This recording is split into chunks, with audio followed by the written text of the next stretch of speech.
இஸ்லாத்துலயும் பெண்கள் mensuration period அடைஞ்சிட்டாங்க அப்படின்னா வணக்க வழிபாடுகள்ல ஈடுபடக்கூடாது. ஆனா அதுக்கு காரணம் தீட்டு அப்படின்றதுனால கிடையாது. 4 பெனிஃபிட் அவங்களுக்கு அந்த டைம்ல கிடைக்கும். ஃபர்ஸ்ட், மென்சுரேஷன் அடையும் போது ரொம்ப பாடி டயர்டா இருக்கும், எந்த ஒரு ஆக்டிவிட்டிஸ்லயும் ஈடுபட முடியாது. அதனால அவங்களுக்கு கிடைச்சிருக்க ரெஸ்ட் தான் இந்த வணக்க வழிபாடுகள்ல இருந்து அவங்களுக்கு கிடைக்கக்கூடிய ஓய்வு. ரெண்டாவது, அல்லாஹ் தடுத்த விஷயத்த செய்யாம இருக்கிறதும் வணக்க வழிபாடு தான். சோ அப்போ வணக்க வழிபாடுகள்ல ஈடுபடாம இருக்கிறதும் அல்லாஹ்வுக்கு கட்டுப்பட்டதுனால நமக்கு நன்மையாக மாறும்.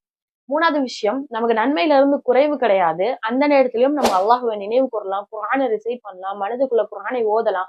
அதற்கான நன்மைகள் நமக்கு அதிகமா கிடைக்கும். நாலாவது விஷயம், ஒரு முஃமினுக்கு ஏற்படக்கூடிய சின்ன ஒரு வலியை கூட அல்லாஹ் நலவாக மாத்தி தரான். அப்போ அந்த மென்சுரேஷன் பீரியட்ல நம்ம அனுபவிக்கக்கூடிய வேதனைகள் எல்லாமே நமக்கு நன்மையாக மாறும். சுப்ஹானல்லாஹ்.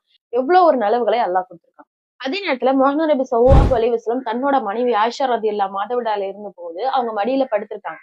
சோ தீட்டு அப்படின்னா கண்டிப்பா இந்த அளவு சோசியலைஸ்டா இருந்திருக்க மாட்டாங்க. சோ இஸ்லாம் மென்சுரேஷனை ரெஸ்டா தான் கருதுதே தவிர அது ஒரு தீட்டா கருதல.